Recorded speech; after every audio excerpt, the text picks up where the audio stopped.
नमस्कार दोस्तों, मैं आपकी अपनी सीमा डोगरा। नेटफ्लिक्स में आपका बहुत बहुत स्वागत है। आज है हमारे साथ नेचुरोपैथिक डॉक्टर शांति सिंह। तो आइए मिलते हैं हम डॉक्टर शांति सिंह से। नमस्कार मैम। नमस्कार जी, नमस्कार। कैसे हैं मैम आप? मैं बिल्कुल तंदुरुस्त, बढ़िया, प्रकृति माँ के साथ। तो आपने इतना कीमती समय से थोड़ा सा समय निकाल के जो हमारे स्टूडियो को दिया है, तो उसका मैं आपका बहुत बहुत धन्यवाद करती हूँ मैम। मैं भी आपका शुक्र अदा करती हूँ कि आपने भी मुझे बुलाया और सेवा का मौका दिया, बोलने का थैंक यू मौका मैम, दिया। Thank you so much. और डॉक्टर शांति सिंह रिटायर हो चुकी हैं और आइए सुनते हैं इनकी जवानी, इनकी कहानी। ये डॉक्टर कैसे बनी और इतना लंबा सफ़र कैसे तय किया और इनका जन्म कहाँ हुआ, शुरुआत करते हैं। तो मैम आपका जन्म कहाँ पे हुआ? मैं एक्चुअली राजस्थान, अजमेर में मेरा जन्म हुआ था। मैं राजस्थान से ही बिलोंग करती हूँ। पर देखो, प्रकृति माँ ये हमारी डेस्टिनी कहाँ तक ले जाती है उसको हम सोच भी नहीं सकते। बिल्कुल बिल्कुल। तो उसी हिसाब से मैं जब 10th में थी, 11th में थी, साइंस स्टूडेंट थी, तो मुझे वहाँ पे राजस्थान स्कूल की सबसे बेस्ट स्टूडेंट चुना गया था। और गवर्नमेंट ने ही, मेरे सेंट्रल स्कूल वालों ने ही मुझे। अच्छा, आप केंद्रीय विद्यालय से पढ़ी? केंद्रीय विद्यालय से। आपके फादर क्या करते थे? फादर मेरे CID पुलिस ऑफिसर थे, इसीलिए मुझे सेंट्रल स्कूल मिला। इत्तेफाक की बात है, मैं भी केंद्रीय विद्यालय से पढ़ी हुई हूँ। तो देखो क्या कहाँ जर्नी लाती है। तो उसमें जब मुझे बेस्ट स्टूडेंट्स चुनके और कहाँ भेजा गया, दिल्ली के विज्ञान भवन में। जब मैं अभी 11th हायर सेकेंडरी में ही थी, तो वो सुन के मैं तो जैसे मुझे सपना आ रहा हूँ कि मैंने कभी सोचा ही नहीं था कि मैं राजस्थान, अजमेर से कभी निकली ही नहीं, और मुझे इतने बड़े शहर दिल्ली, और वहाँ पर भी विज्ञान भवन में 7 डेज़ का हमारा कैंप था। और 7 डेज़ मुझे विज्ञान भवन में रहने को मिला। और वहाँ से फिर इवनिंग में सापरा हाउस में हमारे सारे प्रोग्राम चलते थे। क्या हुआ? ये सुन के मुझे भी थोड़ा अजीब लगता है, ये कुदरत का, कि जो मेरी हिंदी की टीचर थी मैडम सत्या कृष्णा, उसने मुझे जो टॉपिक दिया था उसका रिलेशन मुझे अब के टाइम में 30 साल के बाद लगता है। वो टॉपिक था कि मैं राष्ट्रपति होती तो क्या करती। ये सुन के, और उसकी स्टार्टिंग में जो मुझे डिबेट पढ़नी थी, लेक्चर पढ़ना था, उसकी पंक्तियाँ थी, चहू और खुशहाली होती, मानवता की वर्षा होती, विपन्नता विकल हो रोती, यदि मैं राष्ट्रपति होती। क्या? तो ये शब्द, ये हमें 2 पंक्तियाँ बोलकर फिर उसके बाद हमें लेक्चर स्टार्ट करना था। अब सोचो, वो मेरा हायर सेकेंडरी में 15-16 की थी। उस टाइम का वो मुझे असर दिखा यहाँ पे एम्स में आकर 2003 में, जबकि मेरे पास एम्स वालों का लेटर आया कि आपका रिसर्च बेस्ट चुना गया है और आपको राष्ट्रपति से, अब्दुल कलाम जी से बेस्ट रिसर्च अवार्ड दिलाया जाए। अब उस बचपन की जो मेरे को टीचर ने राष्ट्रपति होती तो क्या करती, उसका जो मुझे लेक्चर बनाकर याद करवाकर भेजा था दिल्ली में, उसका असर 30 साल के बाद मुझे तब महसूस हुआ कि जब मुझे एम्स में 2003 में मेरे रिसर्च के कोर्स बेस्ट सेलेक्ट करके एम्स वालों ने लेटर दिया कि आपका अवार्ड बेस्ट चुना गया है और आपको सो एंड सो डेट पर राष्ट्रपति जी आ रहे हैं एम्स में, अब्दुल कलाम जी, उससे आपको अवार्ड दिलाया जाएगा। उसके लिए आपको रिहर्सल के लिए आना है और ये तैयारी करनी है। मैं तो कभी सपने में सोच भी नहीं सकती थी कि ये ऐसा होता है। पर तब फिर मुझे याद आया कि हमारे बचपन में 8th क्लास में शायद लेसन होता था हिंदी में, कि बच्चा जो बचपन में काम करता है, जैसे गेम खेलता है, हाँ, सोच रखता है, बड़ा होकर डेस्टिनी उसको उसी ही तरफ ले जाती है। तो कभी हाँ, डेस्टिनी उसी तरफ ले जाती है।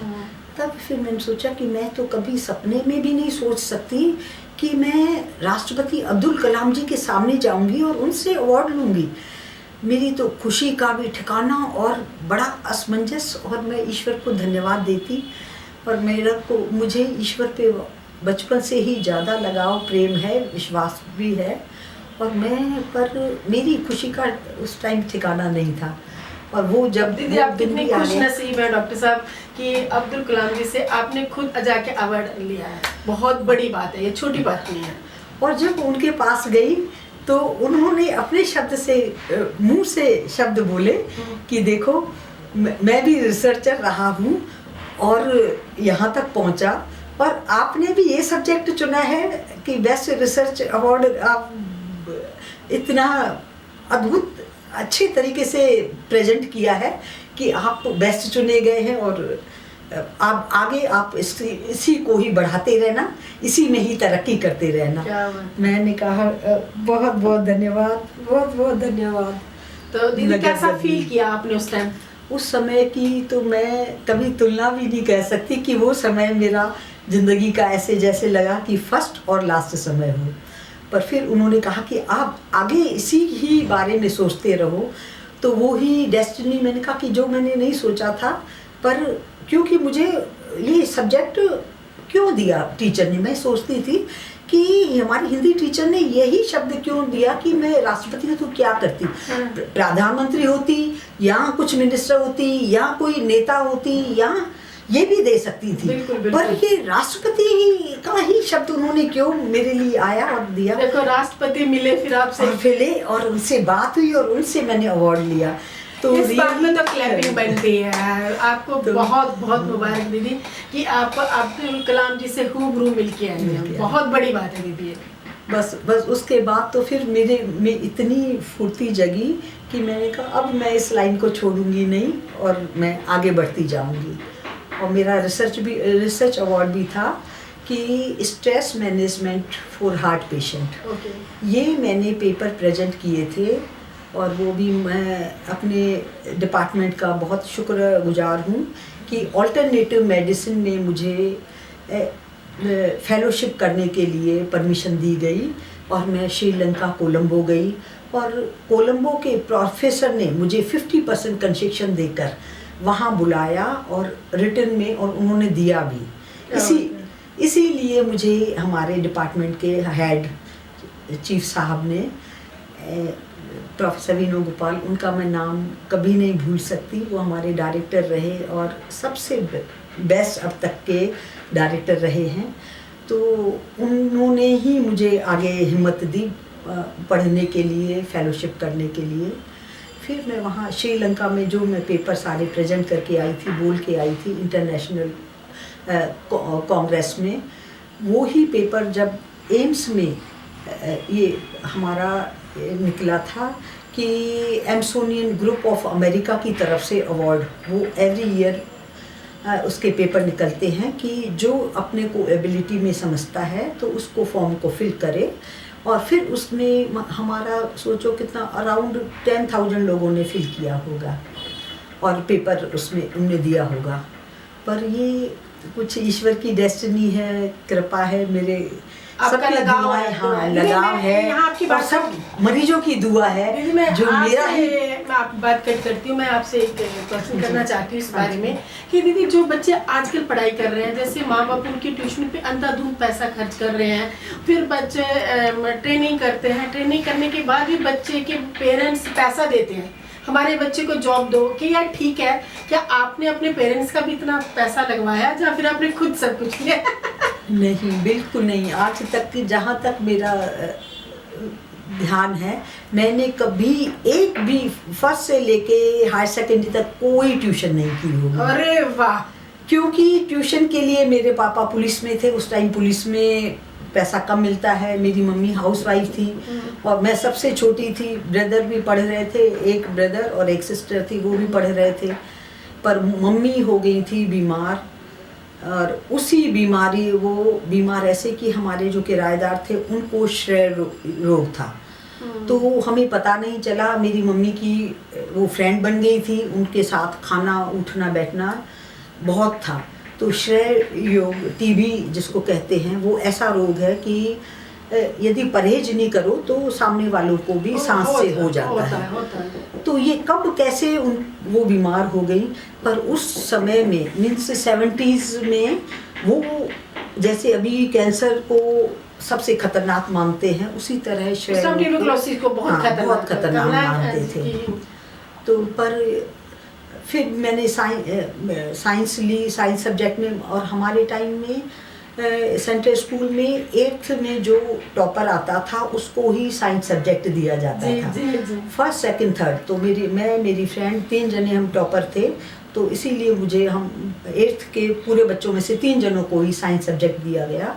और 9th से ही हमें फ्रॉक कटिंग, डिसेक्शन करना, बोटनी, लीव कलेक्शन, सारे पेड़ पौधों के बारे में पढ़ना, उनके बारे में ज्ञान, ये किस काम के आते हैं, कैसे ये प्रकृति माँ ने हमें दिए हैं, किस चीज़ के लिए इन्हें बनाए हैं, हमारी ही दुख हरने के लिए, हमारी दुख बीमारी हरने के लिए।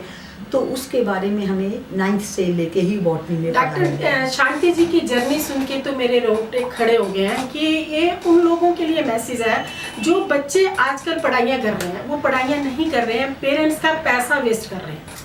और देखो, बिना ट्यूशन के, बिना कुछ किए अब्दुल कलाम जी से मतलब उनसे मिलना, उन्होंने सम्मानित किया इनको, तो कितनी बड़ी बात है। आप अगर ये उनके लिए भी मैसेज है, जो उनकी मदर है उनके लिए भी मैसेज है कि अपने बच्चों को कैसा डिसिप्लिन दिया जाए। आप ज़रूरी नहीं है कि आपका घर का रखा हुआ पैसा उन बच्चों पे लगाते जाए और बच्चा फिर घर में बैठा हुआ है, बच्चा कुछ कर ही नहीं पा रहा, फिर बच्चे को नौकरी करने के लिए भी पैसे चाहिए। क्या ये सही रहेगा दीदी?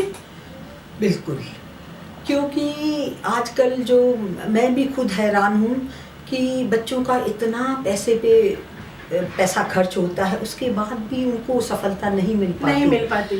पर ये है कि इसमें थोड़ा कुछ स्कूल में जो हमारी शिक्षा पद्धति है वहाँ पे भी कमी नज़र आती है, और कुछ हमारे मदर फादर वो लाड से ऐसे बच्चे को पालते हैं कि जो हमारी सामाजिक की और हमारे स्वास्थ्य को स्वस्थ रखने की ज्ञान है, खान पान है, उसके बारे में वो उनको समय नहीं मिलता, वो नहीं बता पाते। दीदी अभी मैं जैसे बहुत सारी मदर्स मैंने ऐसी देखी है, अपनी आंखों से देखी है, और मतलब जैसे घर में बेटी है, जहाँ बेटा है तो बेटी है तो कहती है नहीं तुम काम मत करो, काम मैं सारा कर लेंगी, तुम पढ़ो बैठ के, पढ़ने के बाद भी तुम गवर्नमेंट से कुछ ले नहीं पा रहे हो। मतलब अगर मदर तुम्हारी कह रही है कि तुम पढ़ो, सिर्फ पढ़ाई पे फोकस दो, पढ़ाई पे फोकस देने के बाद भी आप मदर और फादर का पैसा वेस्ट करा रहे, तो तुम पढ़ कहाँ रहे थे फिर? इसीलिए ही मैंने जो इस अपना रिसर्च का सब्जेक्ट चुना था, स्ट्रेस मैनेजमेंट। आजकल जो मैंने देखा है, नोट किया है कि हर इंसान स्ट्रेस में है, कोई अच्छे स्ट्रेस में है तो कोई गलत खराब वाले स्ट्रेस में है। अब यदि स्ट्रेस को हम धीरे धीरे समझें और हर बात को बड़े ही रिलायबल तरीके से समझें, सुने, तो हमें धीरे धीरे हमारा ब्रेन काम करेगा, शरीर काम करेगा, और सामने वाले जो हैं वो हमें समझ पाएंगे, और उनको माँ बाप समझ पाएंगे, उनको गुस्सा क्रोध नहीं आएगा। बिल्कुल। पर ये सारी चीज़ें आजकल समाज से हटती गई हैं, इसीलिए स्ट्रेस बढ़ गया है। इससे स्ट्रेस से बच्चों को क्रोध बढ़ गया है, बच्चे क्रोध करते हैं तो माँ बाप उससे ज़्यादा करते हैं। तो इस तरीके से उनकी बुनियाद केवल क्रोध में, उनकी जो एनर्जी जो हमारी स्टडी पे लगनी चाहिए, पढ़ाई पे लगनी चाहिए, वो सारी स्टडी उनकी क्रोध में, अंट बोलने में, गलत बात का नेगेटिव थॉट्स रखने में, नेगेटिव बातों में वेस्ट हो जाती है। इसीलिए उनकी पढ़ाई के लिए माँ बाप को ट्यूशन रखना ही पड़ता है कि यदि ट्यूशन नहीं रखा तो बच्चा ये साल भी बर्बाद करेगा। दीदी एक क्वेश्चन मैं आपसे और करना चाहूँगी कि जैसे क्या गवर्नमेंट स्कूल है, जहाँ प्राइवेट स्कूल है, तो कुछ लोगों का कहना ये होता है कि चाहे उनकी आमदनी कुछ भी ना हो, लेकिन फिर भी उनको उनकी मतलब जो मदर्स होती, नहीं मुझे अपने बच्चों को प्राइवेट में ही पढ़ाना है। प्राइवेट में और गवर्नमेंट में कोई डिफरेंट होता है क्या? कुछ ऐसा आप इसके बारे में क्या कहना चाहोगी? प्राइवेट और गवर्नमेंट में इतना कोई डिफरेंस नहीं है, बल्कि यदि देखा जाए तो गवर्नमेंट में जो बुक्स हैं, पढ़ाई है, वो ज़्यादा अच्छी है। ज़्यादा अच्छी है। पर केवल जो आजकल समाज का दिखावा है, केवल दिखावे के कारण जो पैसे थोड़ा कमाने लग गए, वो अपने को बहुत ज़्यादा ईगो प्रॉब्लम के कारण ऊंचा उठने समझते हैं। वो सोचते हैं कि गवर्नमेंट में पढ़ने वाला बच्चा गरीब कहलाता है और प्राइवेट में, पब्लिक में पढ़ने वाला बच्चा अमीर घर का कहलाता है। लेकिन जबकि उनको ये नहीं पता कॉलेज में जाके सब बराबर है। हाँ, कॉलेज में जाके सब बराबर है।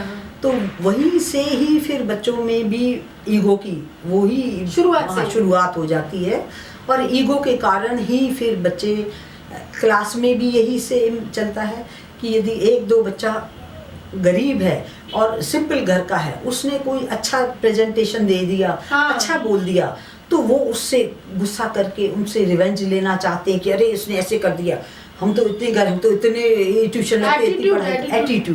एटीट्यूड और सेल्फ ईगो, इसके कारण ये सारा ही जो माहौल है वो स्कूल का, पढ़ाई का, कॉलेज का, ये बिगड़ता चला जाता है। आज हमारे जो मदर्स हैं, जो डॉटर्स हैं, जितनी भी लड़कियां, आप उनको ये मैसेज क्या देना चाहेंगे? आप इतनी बड़ी डॉक्टर बनी और यहाँ से यहाँ तक पहुँची, मुझे जितना भी अभी तक आपका जर्नी सुना है तो मुझे बहुत अच्छा लग रहा है। तो मैं चाहती हूँ कि हमारी ऑडियंस को भी आप बताएं।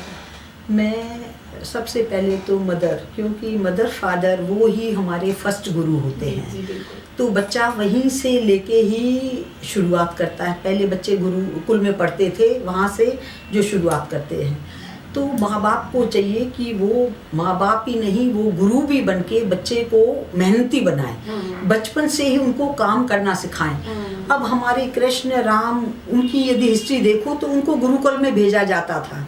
राजा महाराजा सलीम अकबर के बेटे को भी गुरुकुल में एक तरह भेजा गया, जहाँ पे उनको हार्ड वर्क की आदत डाली जाती है और सबको वहाँ पे गरीब, ब्राह्मण के बच्चे, राजा के बच्चे सब बराबर पढ़ते थे, ताकि उनको भेदभाव ना हो, इसलिए भेजा जाता था। इसीलिए नहीं तो मैं डॉक्टर साहब, नहीं तो क्या होता है कि राजा है तो टीचर को वो घर पे भी बुला सकते थे, लेकिन वो तब भी क्योंकि मेहनत शुरू से ही वो मेहनत करेंगे, उनको आदत पड़ेगी और सबके साथ समानता भाव, वो समभाव आएगा और मेहनत करने की आदत पढ़ने से ही आगे पढ़ पाएंगे, आगे बड़े हो पाएंगे और बड़ा होके जो उनको बोझा काम समझा दिया गया है वो सब आराम से वो कंप्लीट कर पाएंगे। वो और ज्यादा दुविधा इन पे नहीं आएगी, क्योंकि शुरू से उनको आदत हो जाए। तो आदत कौन डालेगा? मम्मा पापा। और सेम बच्चों के लिए है कि बच्चों को चाहिए कि वो अपने माँ बाप को अपना प्रथम गुरु मानकर उनकी आज्ञा का पालन करें, उनसे इज्जत और प्यार से बात करें और जो उनकी आज्ञा जो बोलते हैं, समझाते हैं, माँ बाप कभी बच्चों के लिए बुरा नहीं बोल सकते, तो उसकी बात, उनकी माँ बाप की बात को सुनना और उनके ऊपर ही अपना अमल करना, वो उनके लिए आगे चल के बहुत ही सुखदायी होता है। मैंने वही चीज़ें अपनाई हैं, तो आज तक मैंने कभी सोचा नहीं था कि मैं दिल्ली में फर्स्ट टाइम आई थी तो ये लेक्चर दे के गई थी। फिर उसके बाद अपने आप मेरी जर्नी, मुझे जबकि राजस्थान में जॉब करना था और मिल रहा था, पर मुझे दिल्ली में किसी के थ्रू आना पड़ा और एम्स में एकदम सिलेक्शन हो गया। एम्स में सिलेक्शन के बाद फिर मुझे स्पेशल हार्ट कार्डियोलॉजी वालों ने सेलेक्ट किया और उसके बाद फिर देखो मेरी जर्नी कहाँ राष्ट्रपति तक पहुंचा। अपने आप कोई पैसा वेस्ट नहीं किया, कोई वो नहीं, अपने पढ़ाई पे फोकस पे, अपने नेचर से, और बंदा कहाँ से कहाँ पहुँच जाता है। और आप लोग भी, सभी बच्चों के लिए ये है कि सभी बच्चे अपनी पढ़ाई पे मेहनत करें, प्राइवेट में पढ़े या गवर्नमेंट में पढ़े, सबसे बड़ी बात है संस्कार। और उससे भी ज़्यादा मैं ये सबको बोलना चाहूँगी कि हमारी प्रकृति माँ, नेचर में सब कुछ अवेलेबल है।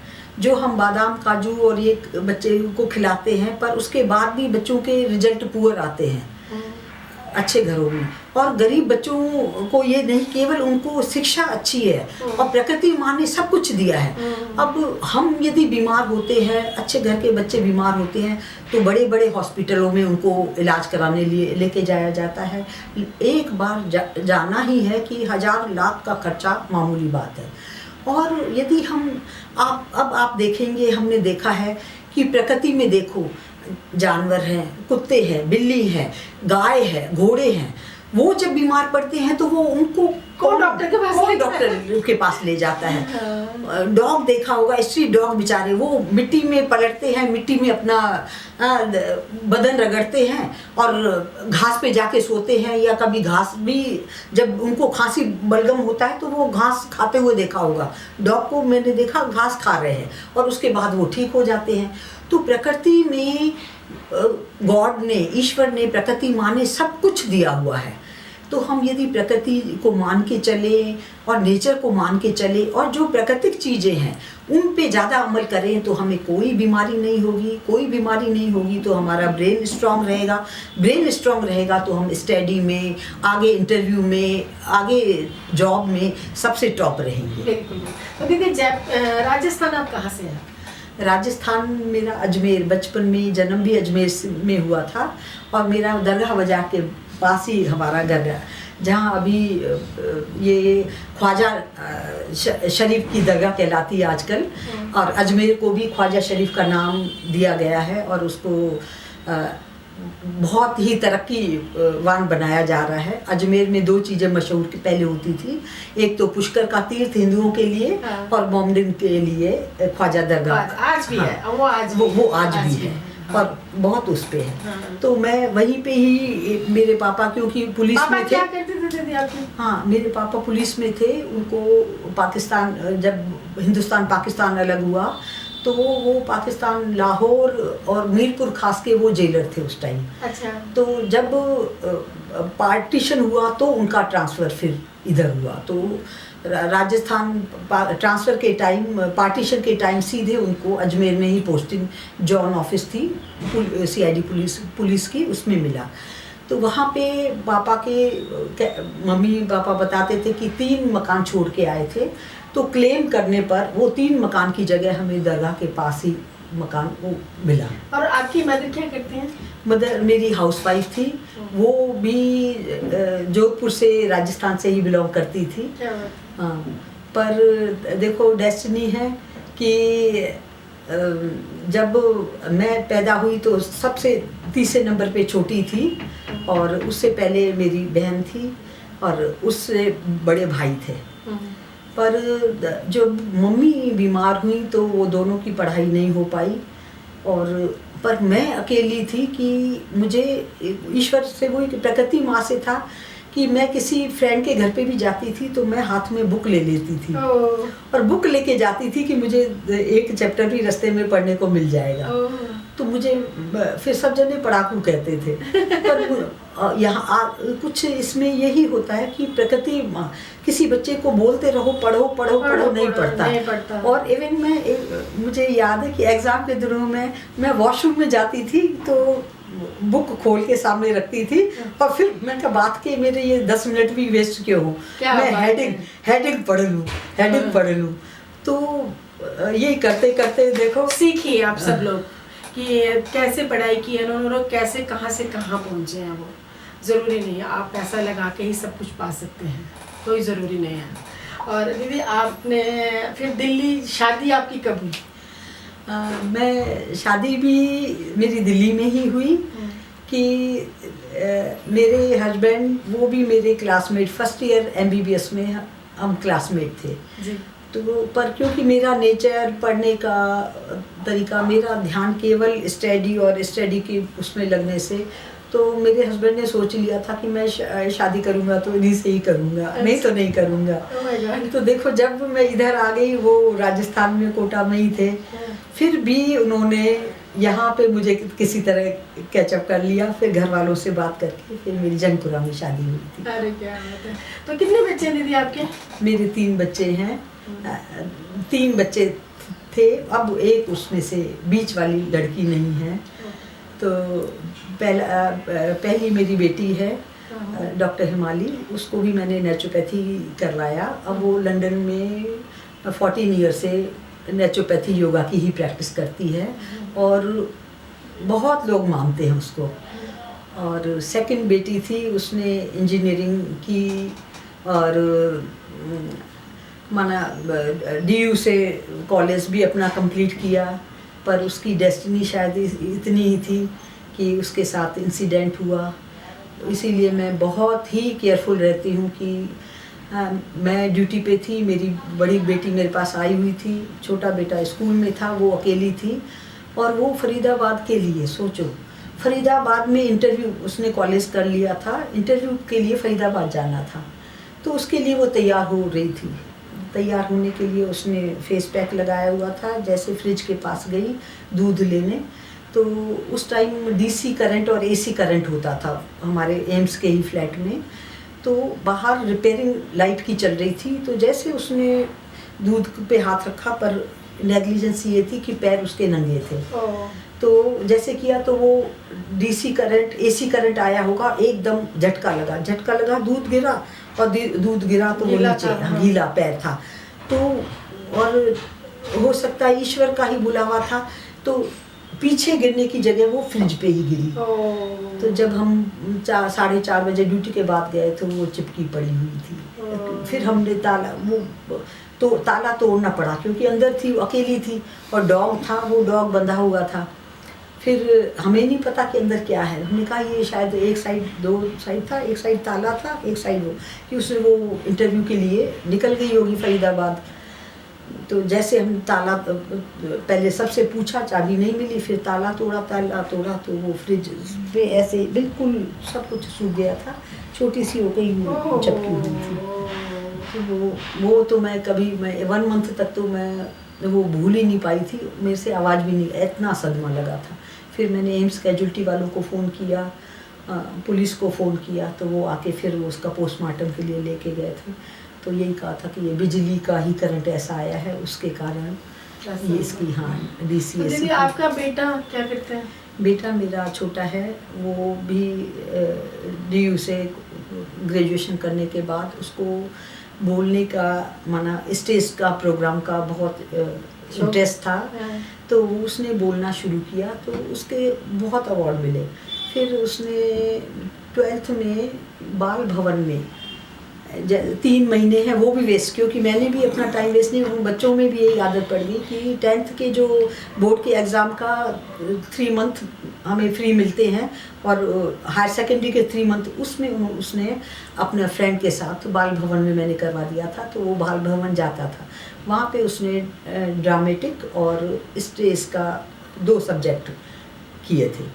तो वो कॉलेज से आते ही उसको खुद माना ऑफर आया कि रोडीज का, रोडीज में सेलेक्ट हो गया। तो स्टार्टिंग में फर्स्ट टाइम में उसको एक दिन के 5000 मिले, तो उसका इंटरेस्ट बढ़ा, कहने लगा ये तो अच्छा काम है। फिर धीरे धीरे करते उसकी एंकरिंग, उसका बोलना इतना अच्छा लगा। फिर हिंदुस्तान टाइम्स वालों ने उसका इंटरव्यू लिया।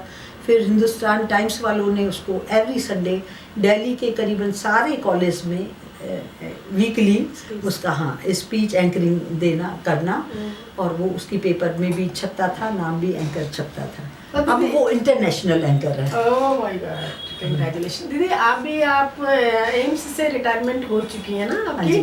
तो कब हुआ ये मैं 10 ईयर मुझे हो गए हैं रिटायरमेंट। अच्छा।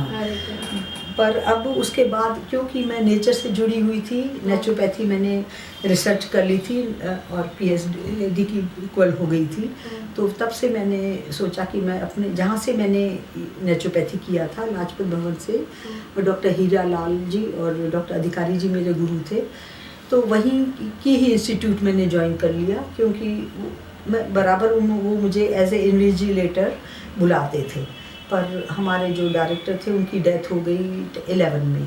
तो तब से लेके फिर उनकी बेटी के साथ, क्योंकि इंस्टीट्यूट बंद हो जाए, उनको कोई बेटा नहीं था, एक बेटी ही थी, तो फिर उनके साथ ही फिर मैंने कहा रिटायरमेंट के बाद अब उनके साथ। उनके साथ मैं। तो अभी आजकल क्या कर रही हैं आप?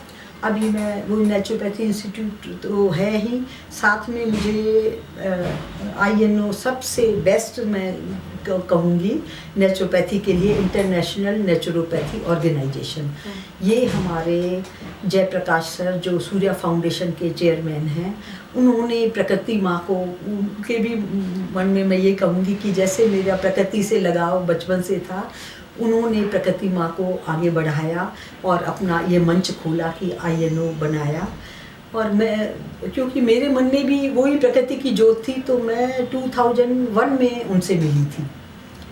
और वो भी, मैं डॉक्टर डवास जी, वो भी नेचुरोपैथ हैं, अपना इंस्टीट्यूट चलाते हैं, हॉस्पिटल भी चलाते हैं। वो नेपाल में जा रहे थे 2nd वर्ल्ड नेचुरोपैथी कांग्रेस में, तो मुझे चांस मिला कि वहाँ उनके साथ जाने का। नेचुरोपैथी 2nd वर्ल्ड कांग्रेस में जाने पे मैंने प्रेजेंटेशन किया, तो वहीं से ही मुझे श्रीलंका के जो बेस्ट प्रोफेसर एंटोनी जयसूर्या हैं, उन्होंने मुझे ऑफ़र किया। वो मुझे मिले, उन्होंने कहा कि आप तो ने अच्छा प्रेजेंटेशन किया है, आप आगे पढ़ना चाहें, रिसर्च करना चाहें तो मैंने इंस्टीट्यूट कोलंबो में खोला है, आप आ सकते हैं। तो फिर मैंने कहा मैं तो गवर्नमेंट ऑफिसर हूँ, तो मैं गवर्नमेंट की परमिशन के बिना नहीं आ सकती। उन्होंने कहा कोई बात नहीं, हम आपको गवर्नमेंट इंस्टीट्यूट में आपके लिए लेटर भेज देंगे और आपको 50% कंसेशन भी देंगे। अरे वाह! तो नहीं तो एम्स से मैं कभी नहीं जा सकती थी। उन्होंने इतना अच्छा लेटर दिया कि विथ 50% कंसेशन से, वो फिर जब मैंने अपने चीफ प्रोफेसर वेणुगोपाल को दिखाया, कहा कि ये तो हमारे लिए प्रेस्टीज की बात है कि श्रीलंका में आपको स्पेशल बुला रहे हैं 50% कंसेशन देकर।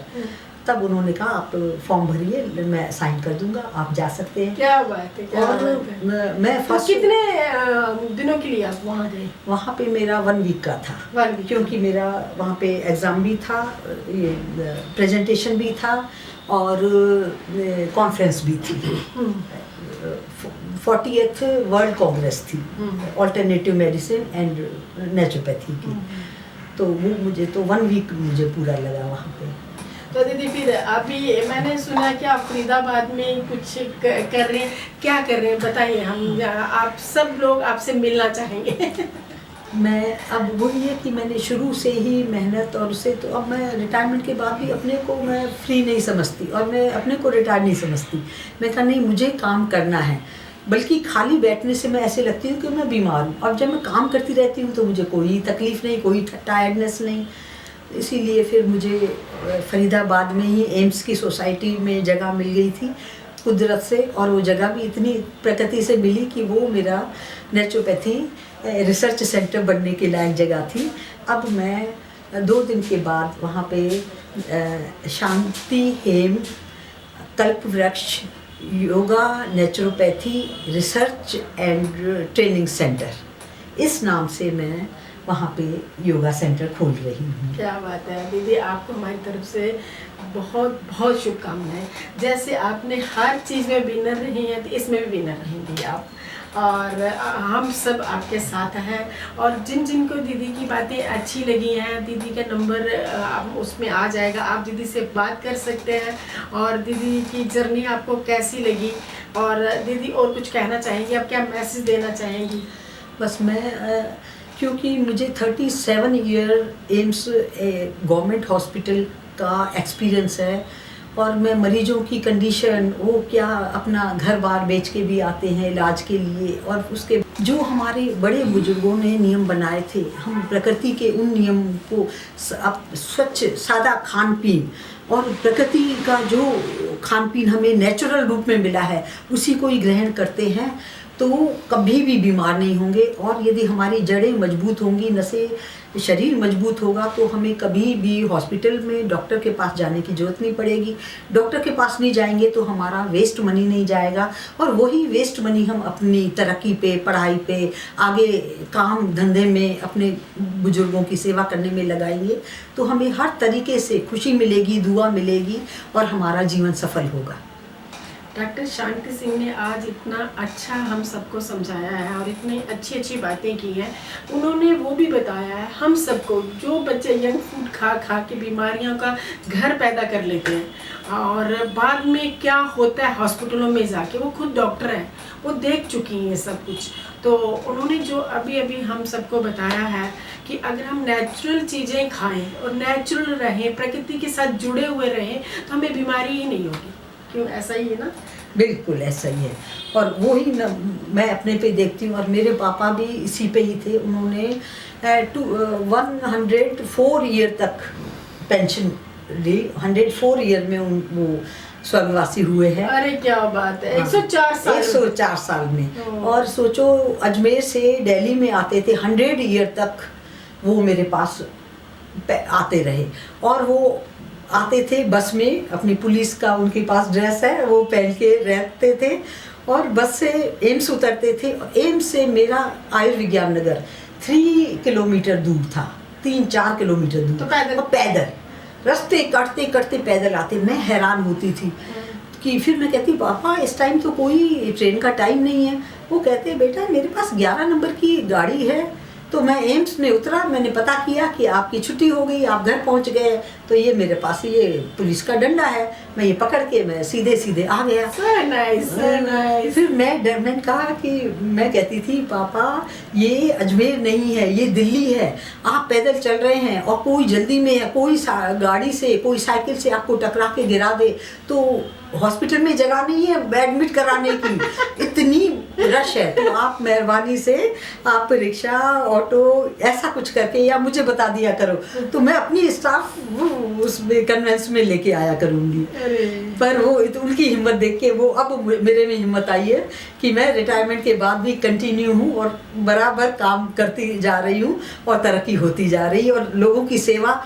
और फरीदाबाद वाले खुश होके बुला रहे हैं कि डॉक्टर साहब आप कब आओगे, कब हमारी सेवा करोगे और हमें सेवा का मौका दोगे, जल्दी आओ, हमें नेचर के करीब ले जाओ। नमन है आपके फादर को बहुत बहुत, और नमन है आपको कि आप इतने अच्छे से आपके फादर को आपने फॉलो किया। अरे भी आप, और इतने बड़े डॉक्टर के फादर होने के बाद भी 100 साल तक भी आपके पास ऐसे आते रहे, ये बहुत बड़ी बात है, बहुत बड़ी बात है, कोई छोटी बात नहीं है।